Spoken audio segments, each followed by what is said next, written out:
E o tema da nossa palavra hoje é o perigo da familiaridade. Para isso, eu quero te convidar a abrir a sua Bíblia no primeiro livro de Samuel, no capítulo de número 6.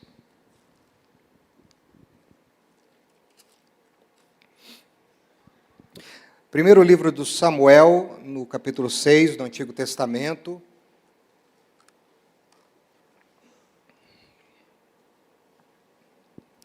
A partir do versículo 1. Você pode abrir sua Bíblia, ligar, também vai ser ali projetado. Diz assim a palavra de Deus. De novo, Davi reuniu os melhores guerreiros. Tinha ele 30.000, aliás, eu estou lendo 2 Samuel, irmãos, espera aí um pouco. É isso mesmo, 2 Samuel, capítulo 6, a partir do versículo 1. Eu errei, tá certo? Ainda é sintoma do escorregador. Fique tranquilo.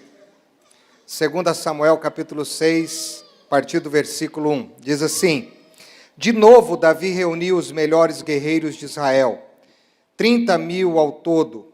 Ele e todos os que acompanhavam partiram de Baalá, em Judá, para buscar a arca de Deus, arca sobre a qual é invocado o nome do Senhor dos Exércitos, que tem o seu trono entre os querubins acima dela.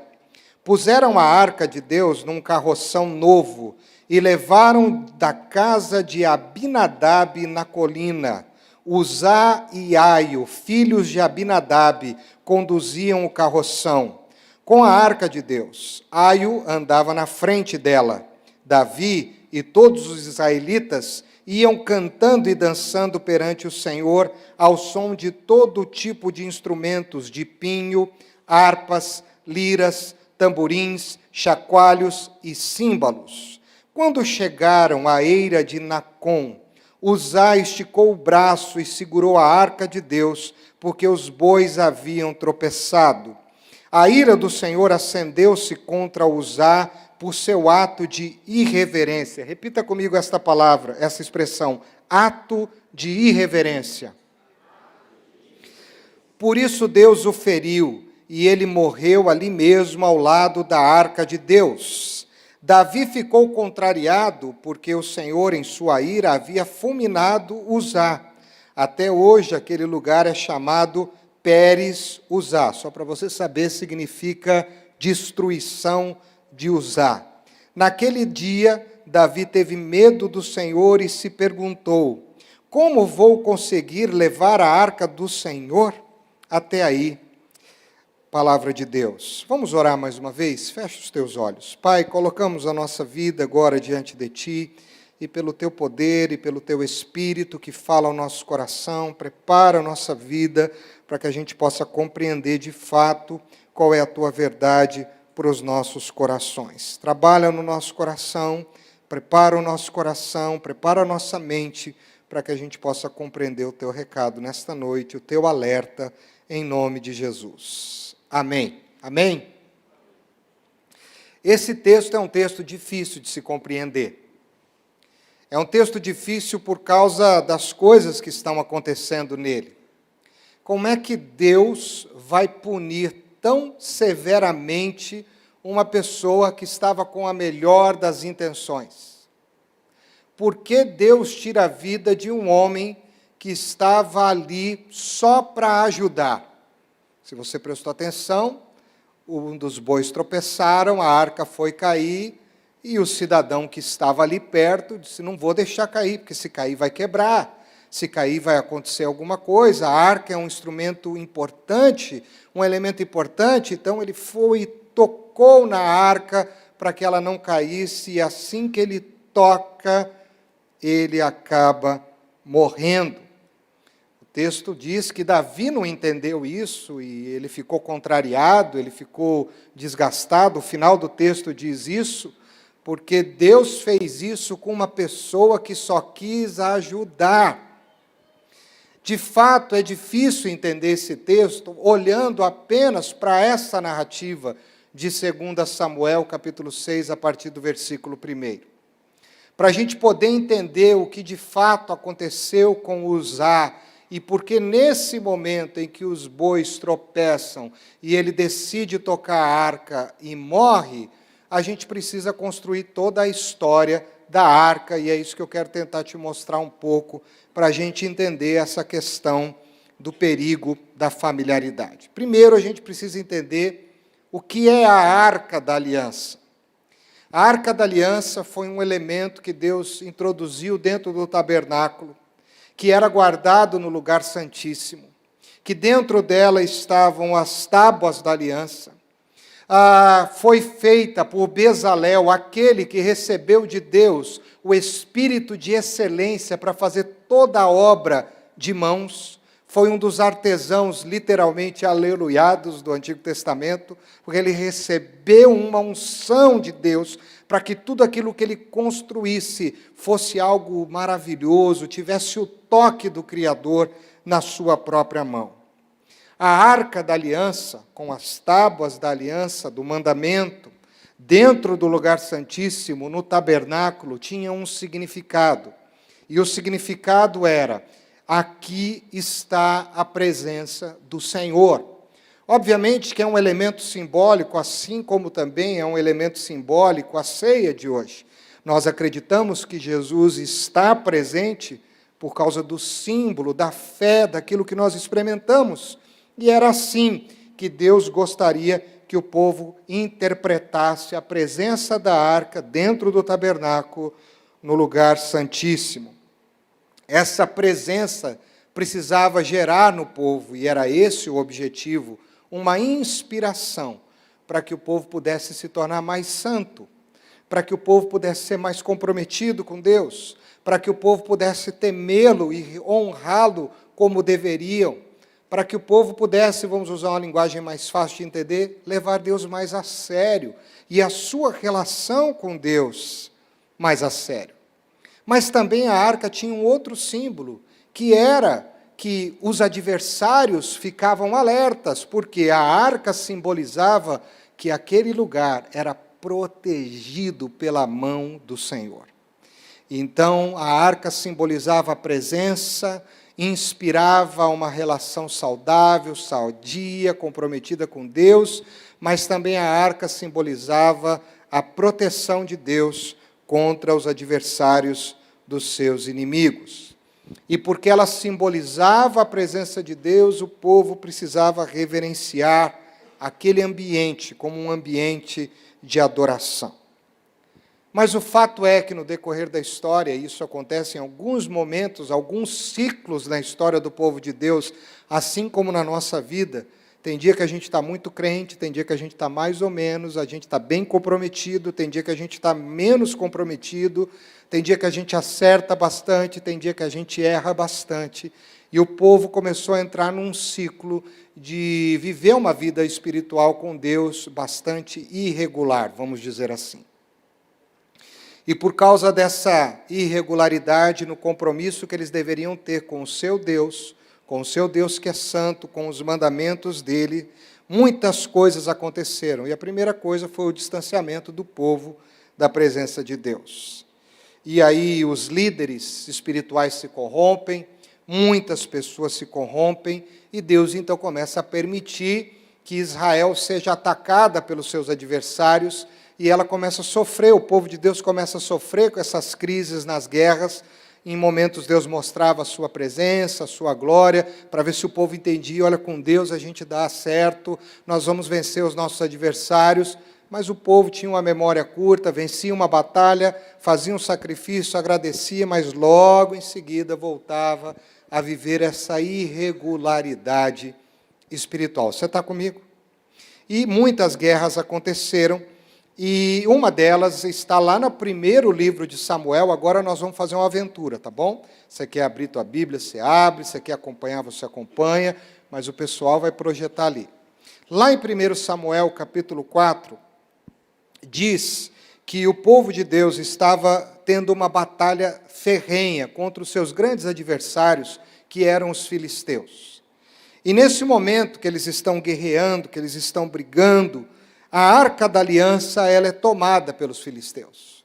O povo perde a batalha, E uma das coisas que os filisteus fazem, eles querem tirar a arca do povo de Deus. E isso é uma coisa muito interessante se pensar, porque se a arca simboliza a presença de Deus no meio do seu povo, se a arca simboliza a proteção de Deus para o seu povo diante dos adversários, o que os filisteus estavam querendo dizer, a partir de agora, vocês estão na pior.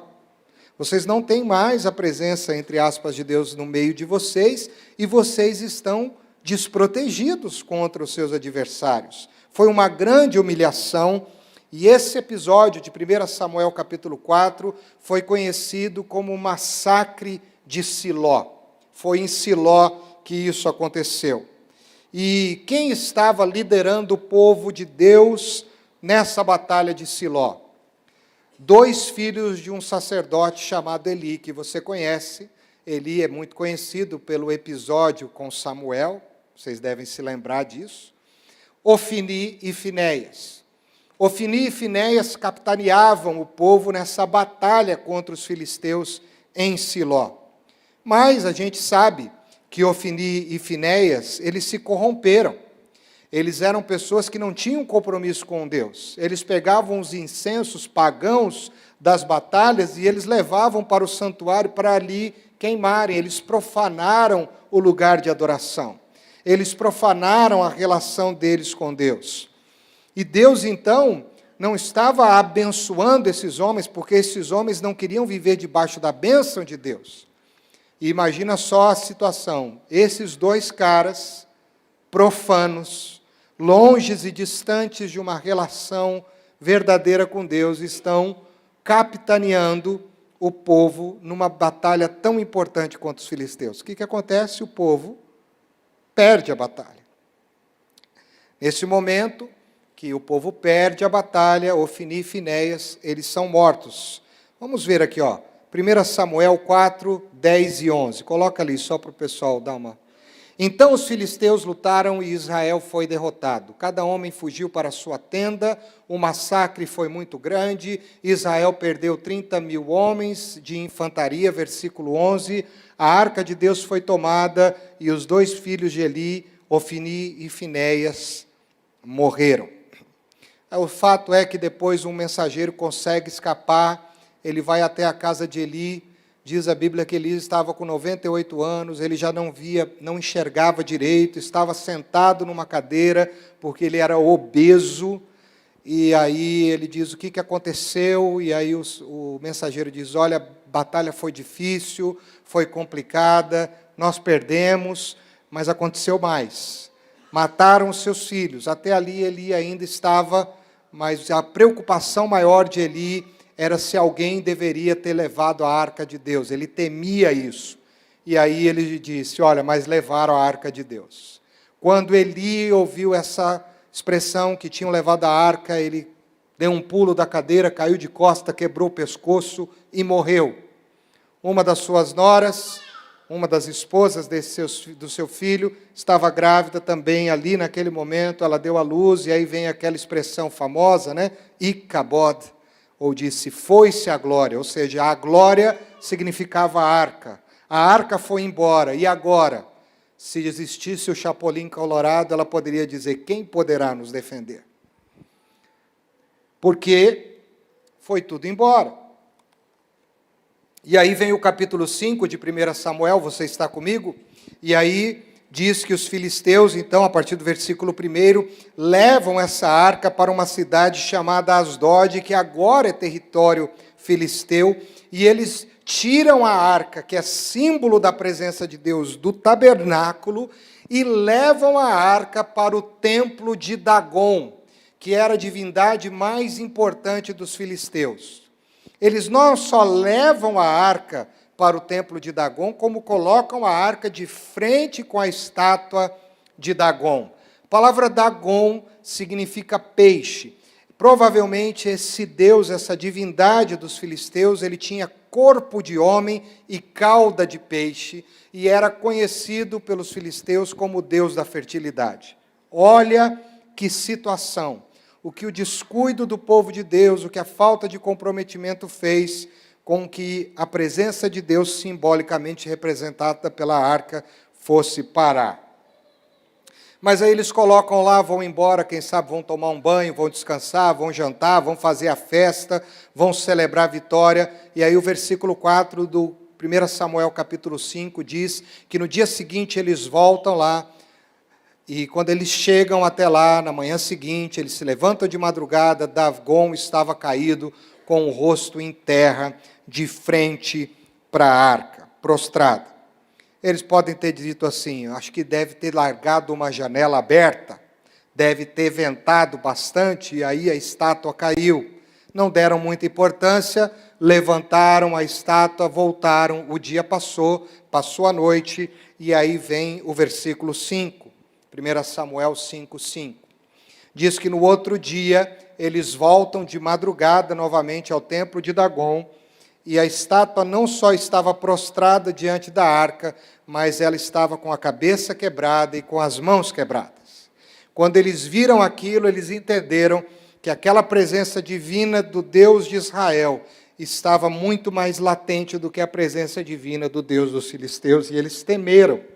E aí o que acontece? Versículos 6 e 7 do capítulo 5, Deus então amaldiçoa essa cidade e fere a todos eles em Asdod de tumores. Eles ficaram tomados de tumores, ficaram doentes, e aí eles ficam desesperados. Eles dizem, o que a gente foi fazer? Trazer essa arca para cá? Vamos levá-la embora. E aí vem o versículo 8 do capítulo 5 de 1 Samuel. Eles decidem, então, levar a arca para uma outra cidade chamada Gate. Lá em Gate, diz o versículo 9, que quando a arca chegou já com aquilo que havia acontecido em Asdod, o povo ficou tomado de um grande pânico. Um pânico enorme, o povo estava em pânico por causa das notícias que vieram. E mais uma epidemia de tumores aconteceu no meio do povo. Em Gate, então, o povo fica doente, e aí eles ficam desesperados novamente, eles questionam, dizem, essa arca não pode ficar aqui, é claro, porque a arca está no lugar errado. Vamos levar a arca embora. O pessoal de Asdod levou para Gate, e Gate manda para uma outra cidade filistia, que se chamava Ecrom. Você está comigo? E aí eles decidem levar essa arca, versículo 10, para Ecrom. O que acontece? Pânico novamente. E aí o povo de Ecrom fica desesperado e eles não querem que a arca fique lá, porque eles vão dizer assim, esse povo mandou essa arca para cá, eles estão querendo acabar com a gente, eles querem nos matar. Onde já se viu uma coisa dessa? E aí o versículo 12 diz que o desespero, o grito deles era tão grande, que o clamor destes homens em meio a tudo que Deus estava permitindo que acontecesse, os tumores, as doenças e o pânico, chegou ao céu. Quando diz chegou ao céu, não é que chegou ao céu espiritual, é que o negócio era alto mesmo, era um grito que dava para ser ouvido, vamos dizer assim, nas alturas. O desespero era enorme. E aí vem o capítulo 6, e aí o texto diz, no capítulo 6, a partir do versículo 1, que a arca ficou em território filisteu, passeando de um canto para o outro por 7 meses. E ali ela permaneceu. Então os filisteus dizem assim, a gente não dá conta disso. Não é aqui que essa arca tem que estar. Essa arca simboliza a presença do Deus de Israel, do Deus dos hebreus, não do nosso. E olha o que está acontecendo com a gente, isso aqui não dá para nós não, vamos devolver. Nós não queremos, vamos devolver, foi a pior coisa que nós fizemos. Nós não queremos. Eles não lutaram por ela como deveriam, não levaram a sério como deveriam, mas nós estamos levando a sério e nós não queremos. E aí o que eles fazem? Eles ficam com tanto medo que eles decidem fazer algumas homenagens, levantar alguns itens de adoração ao Deus de Israel. Então, eles fazem utensílios de ouro para que pudessem colocar em volta da arca, compram um carro de boi com 2 vacas 0 quilômetro, que diz o texto que essas vacas eram recém-paridas e elas não tinham carregado nenhum peso ainda nos seus lombos, e eles colocam a arca, colocam as suas oferendas, eles oferecem o holocausto ao Deus de Israel. O versículo 7 de 1 Samuel capítulo 6 diz, e as vacas vão embora. Só que tem uma coisa, eles estão com tanto medo, o versículo 8 vai dizer do capítulo 6, que eles ficam de longe observando. E aqui é uma coisa muito interessante que acontece. Você que já leu esse texto vai se lembrar, se você não atentou, você vai perceber. Ninguém quis montar nas vacas e nem na carroça. Eles colocaram as vacas, colocaram as coisas lá e deixaram e ficaram só observando. E aí o versículo 12 do capítulo 6 diz que as vacas foram guiadas telepaticamente. Nada disso, gente, olha lá. Então as vacas foram diretamente para Betsêmanes, mantendo-se na estrada e mugindo por todo o caminho. Não se desviaram para a direita nem para a esquerda, ou seja, as vacas foram guiadas pelo próprio Senhor. O Senhor guiou esses animais. Esses animais pegaram o caminho certinho, porque o Senhor queria que a arca voltasse para a sua terra. Então a arca agora começa uma trajetória de volta para o território do povo de Deus. Quando eles chegam em Betsêmanes, versículo 14, eles quebram essas carroças, eles botam fogo nas carroças e fazem um churrasco das vacas. Eles assam esses animais e oferecem o cheiro daquela carne queimada naquela lenha da arca ao Deus de Israel. E aí, naquele momento, os levitas vêm, eles descem a arca, porque havia uma descrição que apenas os levitas poderiam manuseá-las, depois eu vou dizer sobre isso melhor, oferecem um grande culto de adoração a Deus. E aí parece que as coisas estão começando a entrar nos eixos. Ufa, ninguém ficou doente mais, ninguém morreu. Mas no meio do povo de Deus sempre tem gente curiosa, você concorda ou não? E no meio dessa celebração tinha 70 curiosos. E uns 70 curiosos foram mexer onde não devia. Aonde que eles foram mexer? Na arca. E diz a Bíblia que os 70 curiosos de Betsêmanes, versículos 15, olha o versículo 15, eles foram olhar o que tinha dentro da arca. E sabe o que aconteceu com esses homens? Quando eles olharam para dentro da arca, eles foram mortos. A curiosidade não matou só o padre, não, matou também esse povo aqui de Betsêmanes, e mata muita gente.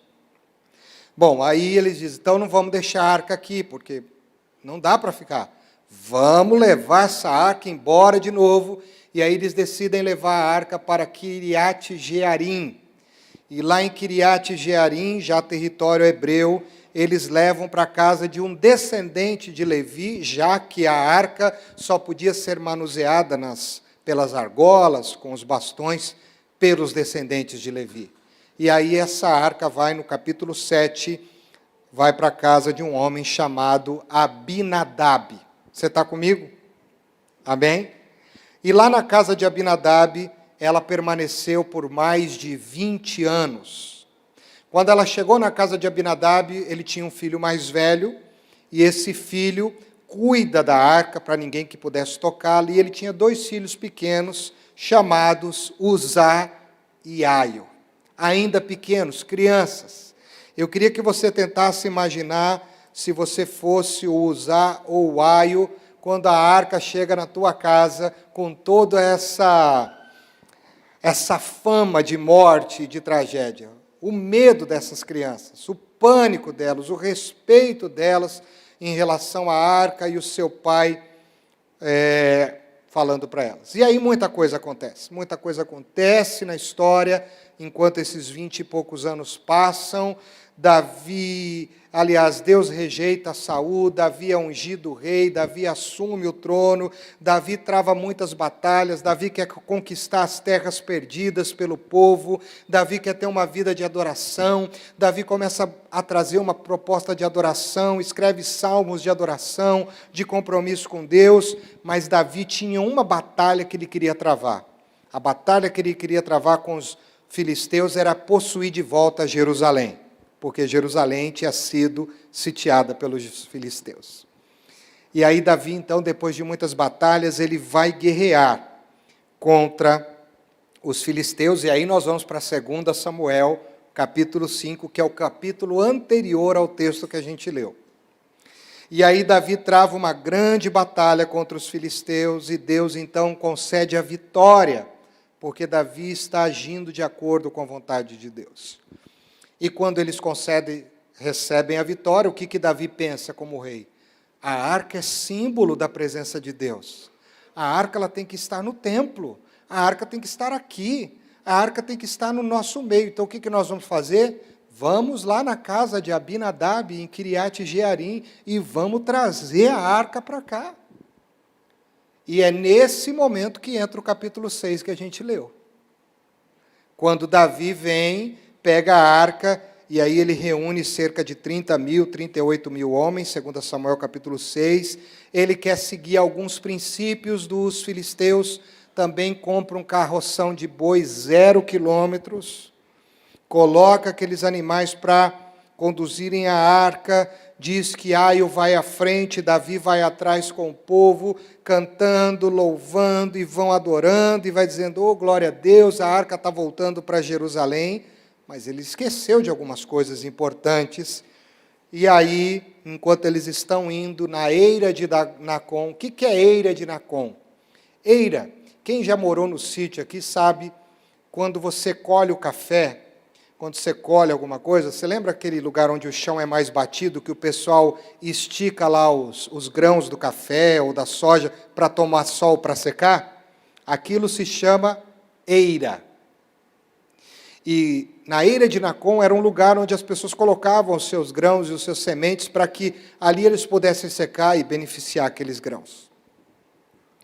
E aí, quando eles estavam passando naquele lugar de chão batido, um dos bois tropeça, e aí Uzá vai querer ajudar, e diz o texto que a ira do Senhor se levantou sobre ele, e o versículo 7 do capítulo 6, você me ajudou e repetiu aquela expressão, Deus o matou por causa da sua irreverência.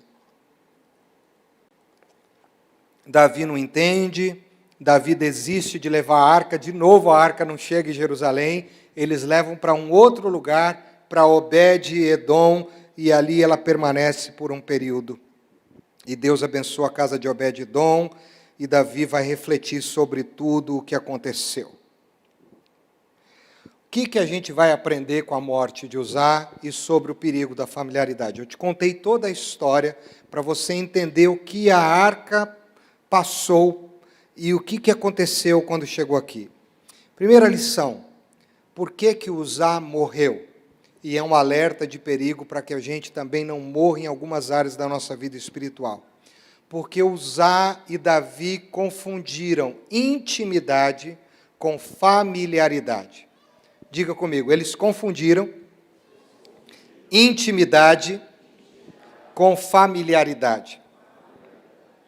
O texto está claro. Deus acendeu a sua ira sobre Uzá por causa da sua irreverência. E a palavra irreverência é o contrário de reverência, que é desacato, que é desrespeito. Como é que você não levar em consideração e honra aquilo que você deveria levar em consideração e honra.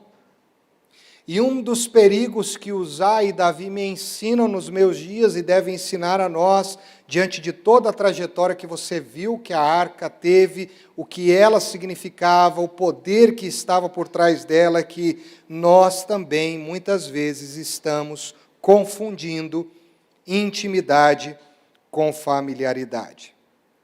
Eu imagino que no primeiro dia que essa arca chegou na casa de Abinadab, os meninos não chegaram perto. O pai falou, olha, não chega perto. O irmão mais velho disse, não chega perto. Vão brincar para lá. E eles foram. Uma semana, foram brincar para lá. 2 semanas, foram brincar para lá. 3 semanas, já brincaram mais para cá. 6 semanas, brincaram mais para cá. 8 semanas, quem sabe deram uma olhada. Porque criança é assim, gente. Ou não é? E aí a arca está em casa, não está acontecendo nada, Deus está nos abençoando, mas a arca simbolizava a presença de Deus. E Uzá e Aio cresceram com essa arca dentro de casa. Eles conviveram com ela durante a sua infância, a sua pré-adolescência, a sua adolescência e o início da sua juventude.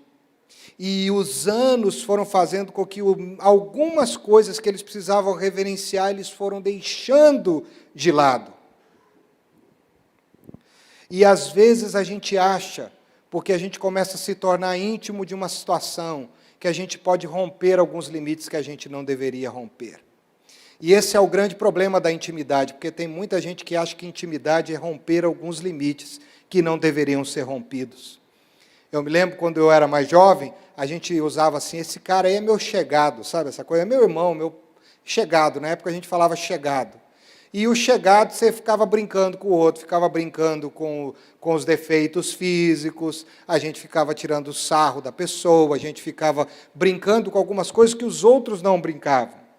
E quantas vezes algumas pessoas brincaram comigo em algumas coisas que eu não gostava e que eu me sentia ofendido. Eu me lembro que eu era muito magro. Eu era magro que dava dó, como aquela música do Rebanhão. E porque eu era magro, eu tinha um pescoço bastante assim, protuberante.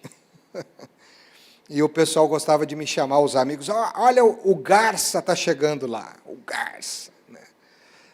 E agora eu não tenho nem pescoço mais, graças a Deus por isso. Deus foi me libertando.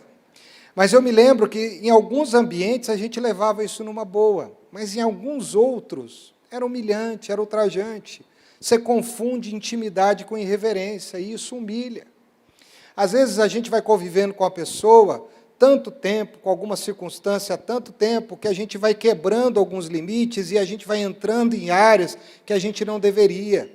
E eu posso ser íntimo de uma pessoa sem quebrar a reverência. Não é que eu tenho que tratar ela com solenidade, mas eu tenho que tratar ela com honradez. E muitas vezes a gente vai perdendo a reverência na intimidade. E muito provavelmente ele foi perdendo a reverência pela arca nos anos. Nós vamos deixando algumas coisas de lado, nós vamos deixando algumas coisas, não acontece nada, nós vamos nos habituando. E quantos casais, e quantas pessoas, e quantas vidas hoje sofrem por causa disso, quando você confunde intimidade com irreverência.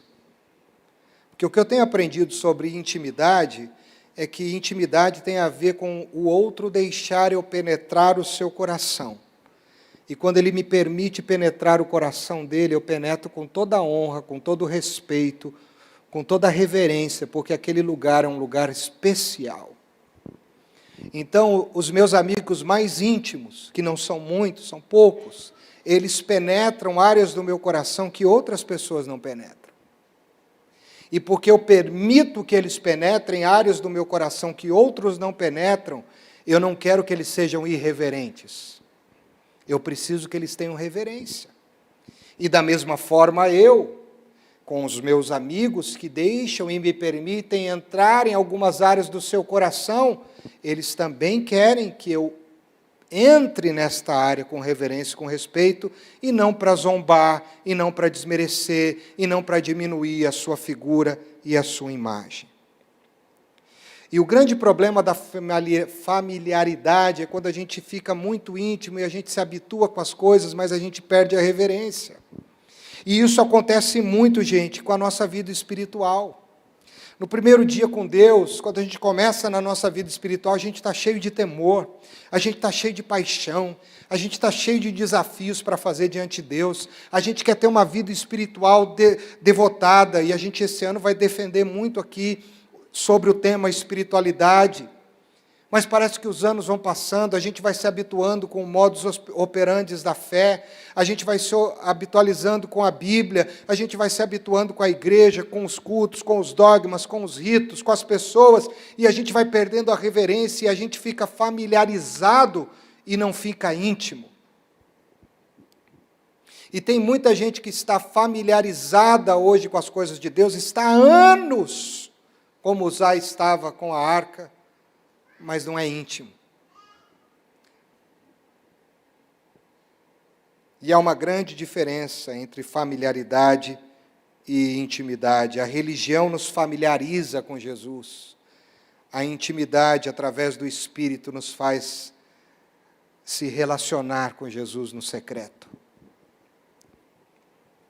E esse foi o problema de Uzá. O que matou Uzá não foi o toque na arca. O que matou Uzá foram os anos que ele foi perdendo a reverência pelo que a arca significava na sua vida espiritual. E é isso que mata muita gente espiritualmente. Nenhuma pessoa desvia da fé de um dia para o outro, mas são os anos, são as pequenas concessões, são as negociações que a gente vai fazer e quando a gente vê a gente está ficando frio, a gente começa a colocar defeito nos outros e a gente depois não consegue colocar defeito nos outros porque não quer enxergar na gente mesmo, mas depois a gente enxerga o defeito na gente e aí a gente esculhamba de uma vez. O que matou Uzá foram os anos. E no perigo da familiaridade, o que tem matado muita gente é que tem muita gente dentro da igreja que está mais familiarizado com as coisas de Deus do que íntimo, que acha que pode tocar em coisas que não pode, que se esquece a importância que tem a presença de Deus na sua vida. O que mata a vida espiritual de um cristão não é um episódio isolado. O que mata a vida espiritual de um cristão são as pequenas concessões.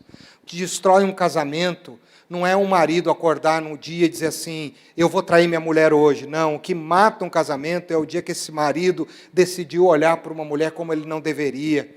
Ele flertou com ela, ele viu que foi correspondido, teve interesse de ir mais adiante, recebeu a correspondência, e foi, e aí chegou o dia. Ninguém quer se matar de uma hora para outra, é um processo. E isso acontece muitas vezes na nossa vida espiritual. Davi sabia como devia transportar a arca. Davi conhecia a lei. Davi sabia que eram os levitas que deviam transportá-la, mas ele preferiu agir como os filisteus. Ele estava ganhando um monte de batalha. Deus está comigo, Deus é meu parça. Boto no carro, não tem problema. Não preciso levar, porque Deus, estamos aqui, ó. E aí Deus mostrou para ele, cara, não é assim comigo não. Você pode ser íntimo de mim, você é um homem segundo o meu coração, mas você tem que agir de acordo com as coisas que eu quero que você age. E essa foi a grande decepção de Davi. Ele achou que ele estava muito ligado a Deus, que ele podia dar umas negociadas em algumas coisas. E é isso que a gente faz, queridos, muitas vezes na nossa vida espiritual. E aí vem a segunda lição, que a gente não pode negociar o que Deus tem para nós. E a familiaridade faz com que a gente negocie os decretos de Deus, a vontade de Deus, as cláusulas de Deus na nossa vida. Quando a gente começou com Deus, a gente tinha um compromisso de santidade muito grande, mas parece que os anos foram fazendo que a régua fosse ficando mais baixa. E aí a gente foi quebrando algumas cláusulas. Como nada nos aconteceu, a gente continua quebrando cláusulas. Não negocie a vontade soberana de Deus nesse ano, meus irmãos. Não confunda intimidade, em primeiro lugar, com familiaridade. Pode ser que muitos de nós estamos envolvidos em ministérios, pode ser que muitos de nós estamos envolvidos com as coisas de Deus, mas não com o próprio Deus. E Deus não quer bons líderes que estejam à frente de ministérios trazendo resultado, pessoas que tenham resultado. Deus quer pessoas que andem na presença dEle. Deus não vai te avaliar e nem a me avaliar pelo meu desempenho, Ele vai me avaliar pelo quanto eu e Ele caminhamos juntos. Dentro de casa, uma esposa e um filho não quer que os pais ou um marido fiquem ali sabendo de todos os problemas da casa, mas no coração não está havendo empatia de troca. Você pode estar familiarizado, mas não estar íntimo. E olha o problema de Davi.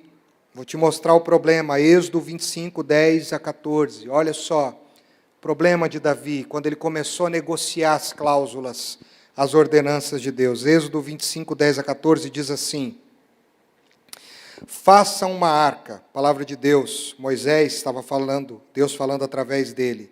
Faça uma arca de madeira de acácia com 1,10 m de comprimento, 70 centímetros de largura e 70 centímetros de altura.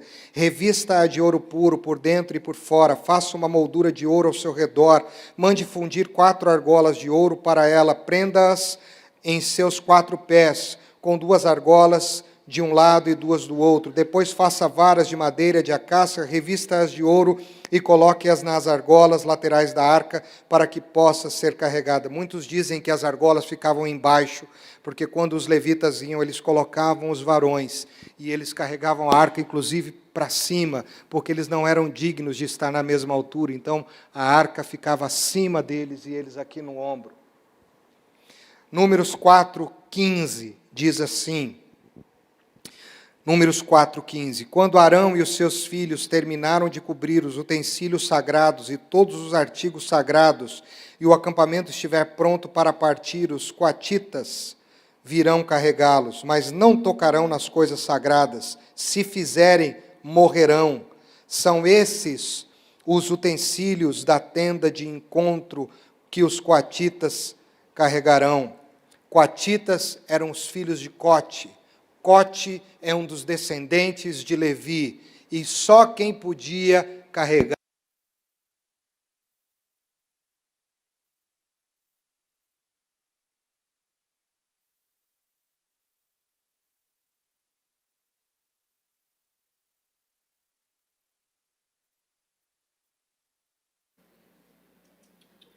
vai dar problema nos cristais do ouvido dele.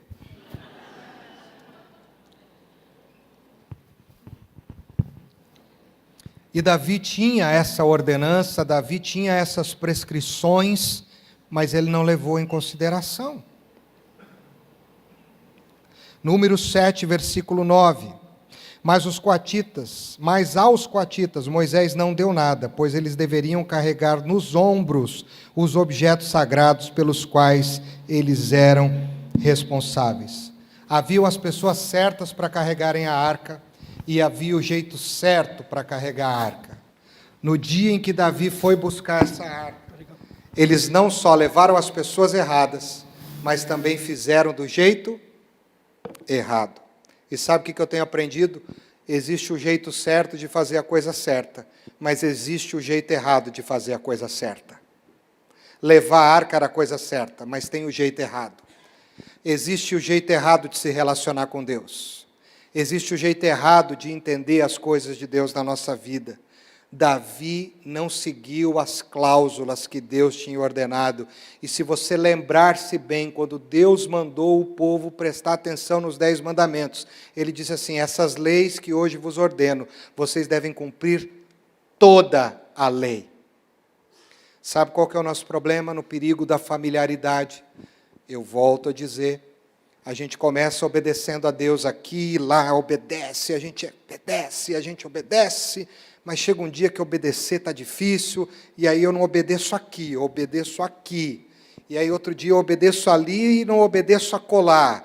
E aí, como eu já não obedeci aqui e não obedeci acolá, já vi que dá para desobedecer nessas 2 esferas. E como ficou menos pesado, eu vou desobedecer mais um pouquinho ali, e mais um cadinho. E aí eu estou na igreja, eu estou buscando a Deus, mas eu tenho uma vida espiritual irregular, que foi o problema que causou todas essas coisas.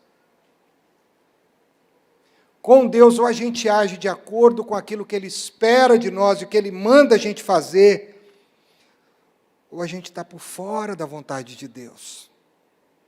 Essa é a nossa grande crise, gente. Essa é a crise do Ricardo, e nessa busca de um ano, querendo uma espiritualidade mais saudável, eu quero saber, sim, eu conheço as instruções de Deus. Eu sei o que Deus espera de mim através da sua palavra, mas eu quero obedecer incondicionalmente e não condicionalmente. Porque a obediência é incondicional e não condicional. Muitos pais hoje estão educando os seus filhos, não é esse o caso hoje, com o segundo princípio. Você vai me obedecer por causa condicionalmente. Olha, se você me obedecer, você vai ganhar isso, olha, você vai ser beneficiado ali, olha, vai ser assim, assado, ou você vai ser punido. Obediência não se discute, ordem não se discute, ordem você recebe e você obedece. No exército, quem fez o exército sabe disso. Quando o comandante dizia assim, pelotão, sentido, e o povo, uá, e o comandante dizia assim, agora marche, e os homens tinham que dizer, sim, senhor, esquerda vou ver, sim, senhor, direita vou ver, sim, senhor. Ai daquele que um dia o comandante dissesse assim, esquerda vou ver, e disse, já vou, senhor. Estava lascado. Ordem é para ser obedecida e não discutida, ainda mais a ordem do Deus Trino.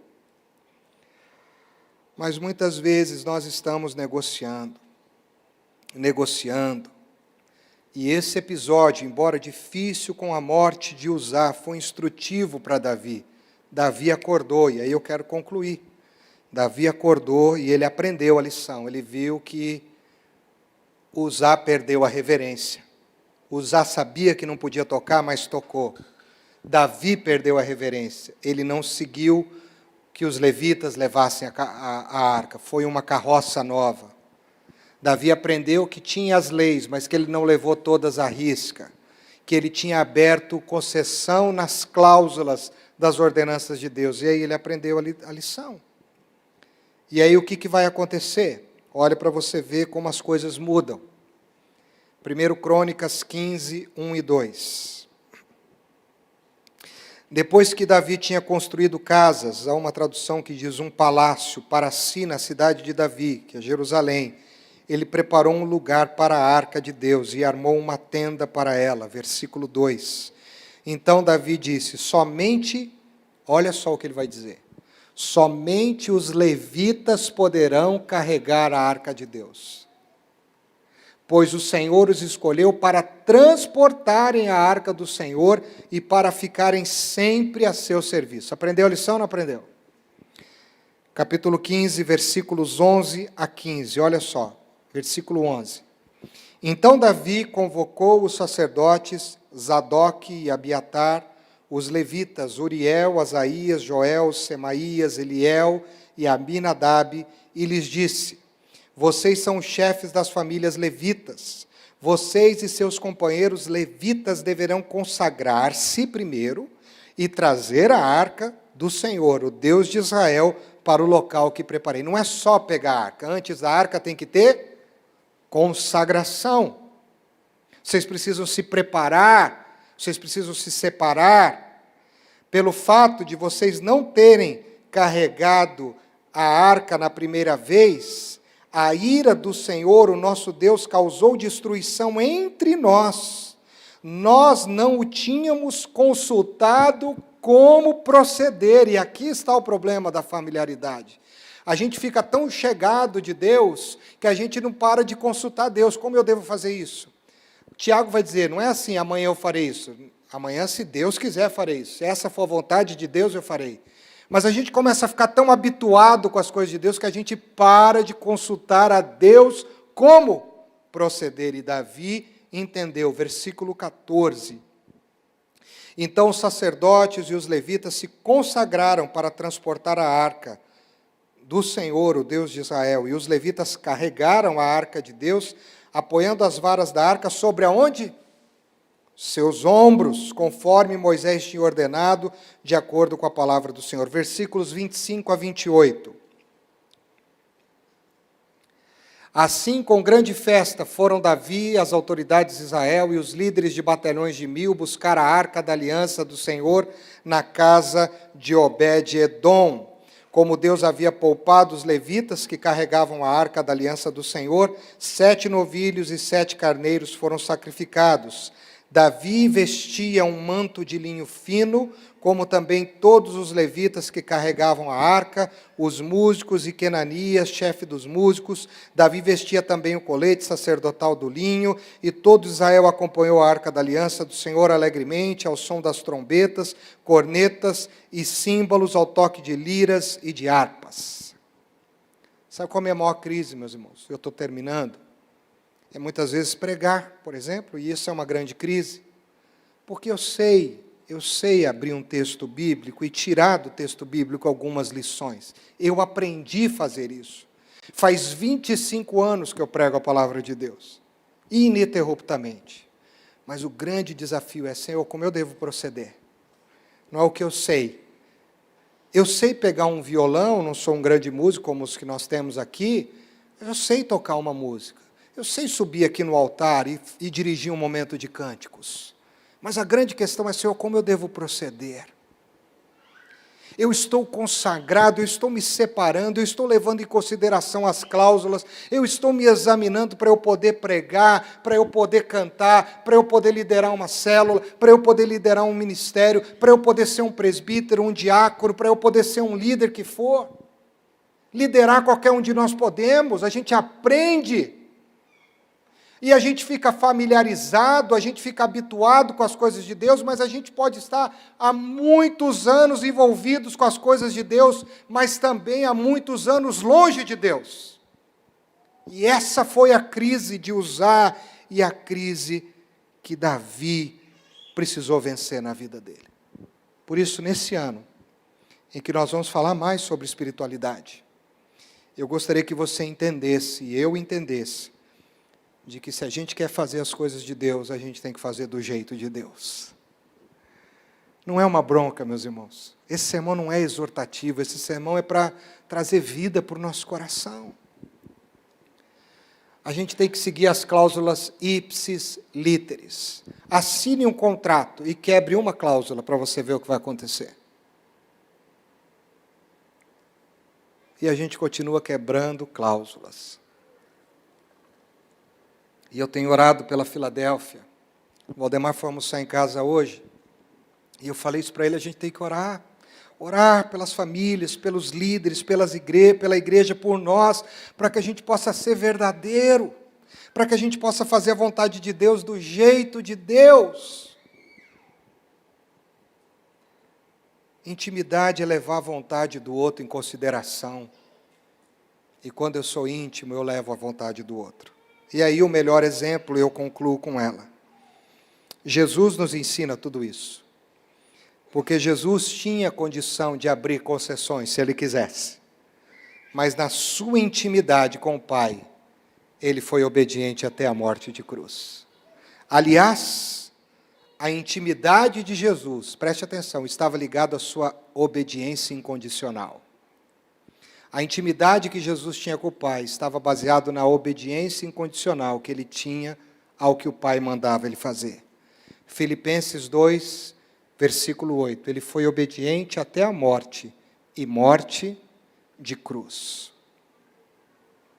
Ele foi obediente.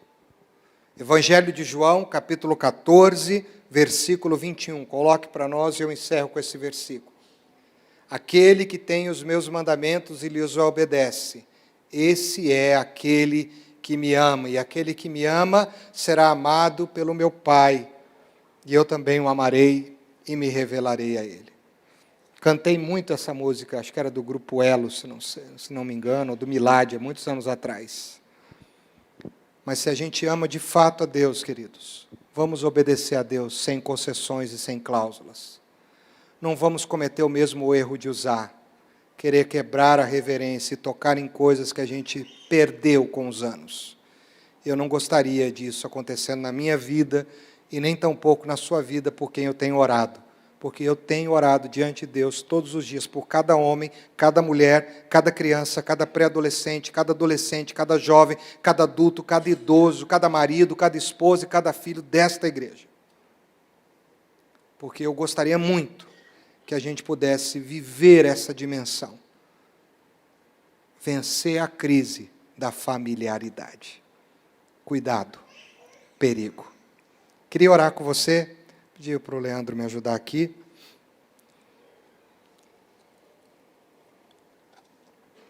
Me delonguei um pouquinho, peço perdão para você, antes da ceia. Mas se você se sente desafiado nessa noite, e talvez como Uzá e Davi, e como Ricardo, às vezes está confundindo a familiaridade com a intimidade, está numa crise de cláusulas com Deus, está vivendo um cristianismo já negociado pelas suas próprias vontades, mas você está disposto a fazer as coisas da vontade de Deus, do jeito de Deus, como Davi fez. Eu queria te convidar a ficar em pé no seu lugar para a gente orar junto, em nome de Jesus.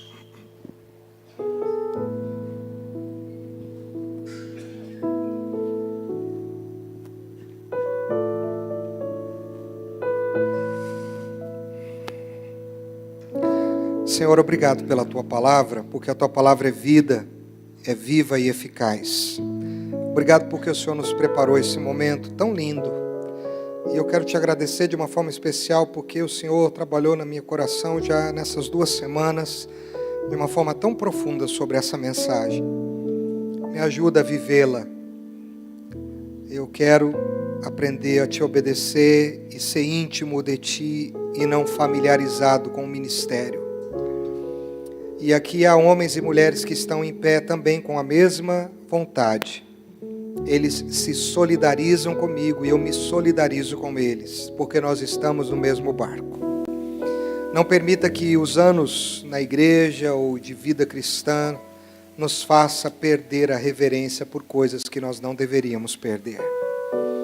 Nos ajude a vencer as concessões, e se nós fizermos acordos com a nossa vida espiritual, para o nosso próprio bem-estar, para o nosso prazer físico, momentâneo, passageiro, livra-nos e liberta-nos para a Tua glória. Ó Deus, ajuda-nos a quebrar as cláusulas que nós construímos para ter uma vida cristã mais pobre, porque muitos de nós, muitas vezes, Senhor, vivemos uma vida muito pobre fora daqui.